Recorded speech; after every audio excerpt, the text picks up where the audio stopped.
Öncelikle 6 Şubat günü Kahramanmaraş merkezi 12 ilimizi etkileyen depremlerde hayatını kaybeden tüm vatandaşlarımıza Allah'tan rahmet, yaralılara acil şifalar, yakınlarına da sabır-ı cemil diliyorum.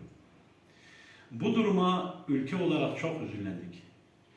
İlk günden itibaren derneğimize bağlı üye ve gönüllülerimizle beraber hem Kızılay'a kan bağışında bulunmaya davet ettik, hem de deprem bölgelerinde bizatihi giderek yaralara merhem olmaya çalıştık. Rabbim bize bir daha böyle bir imtihan yaşatmasın. 14 Mart 1827'de 2. Mahmut döneminde Hekimbaşı Mustafa Behçet'in önerisiyle ilk ameliyathanenin kurulması ülkemizde modern tıp eğitiminin başladığı gün olarak kabul edilir. Okulun kuruluş günü olan 14 Mart Tıp Bayramı olarak kutlanmaktadır. Sağlık sektörünün ve tıp ilminin insanlara hizmet amacıyla kullanılması, Allah'ın kendilerine vermiş olduğu bu ilmin kutsiyetinin bilinciyle çalışmalı ve bu kutsal görevi insanların daha mutlu, daha sağlıklı bir yaşam sürmesine hizmet için harcamalıdır.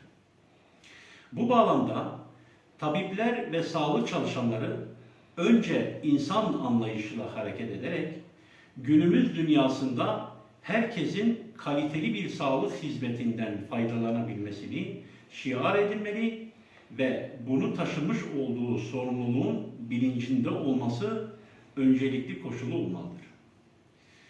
Bununla birlikte özellikle deprem bölgelerine birçoğu gönüllü olarak gidip insan sağlığının korunması, hastaların sağlığına kavuşması ve sağlık sorunlarının giderilmesi için sağlık çalışanlarının göstermiş olduğu çaba ve gayretlerini müşahede ediyoruz.